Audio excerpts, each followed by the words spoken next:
Yeah, the government of Uganda is providing training schemes to 45,000 people of working age to reduce the country's unemployment rate. The planned effect of the training scheme is to reduce the demand for labor. With training, the demand for labor would increase because workers become more skilled and they will be more attractive to employers. Occupational mobility of labor. Yes. Is to reduce occupational immobility of yes. What is occupational immobility of labor? The inability of workers to be able to switch from one job to another. And one of the reasons why people are unable to switch from one job to another is because they lack the training or skills to switch. I was a banker, now I'm a teacher. So I'm able to switch my occupation because I have the skills too. So training is one of the reasons why I'm being able to do it. So a training scheme will improve the skills of workers, allowing them to switch jobs easily. After the introduction of training scheme, it would be easier for people to switch jobs, and this would reduce occupational immobility. Yes. The answer is B, yes. The mobility of labor.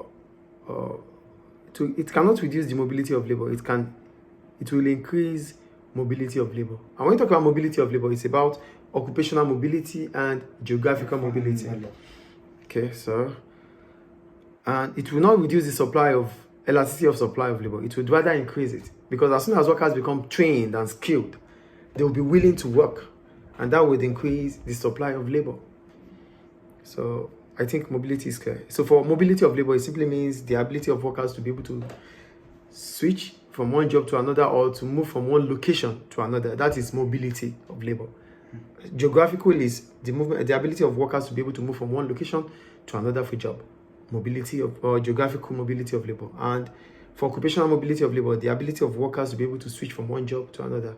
Then we have immobility, if workers are unable to move from one location to another or switch from one job to another. That is immobility of labor. But when you are differentiating it, you have to talk about geographical immobility and occupational immobility. Geographical immobility means I'm unable to move from one location to another, maybe because of family ties or friends or attachment to the environment I am, or my inability to, the cost of moving is higher than the benefit of moving. These are the reasons why we have immobility of labor, geographical immobility. And when it comes to occupational immobility, I might not be able to switch job because I lack the skills or training, or two, the cost of moving or the cost of switching is more than the benefit of switching. I think it's clear.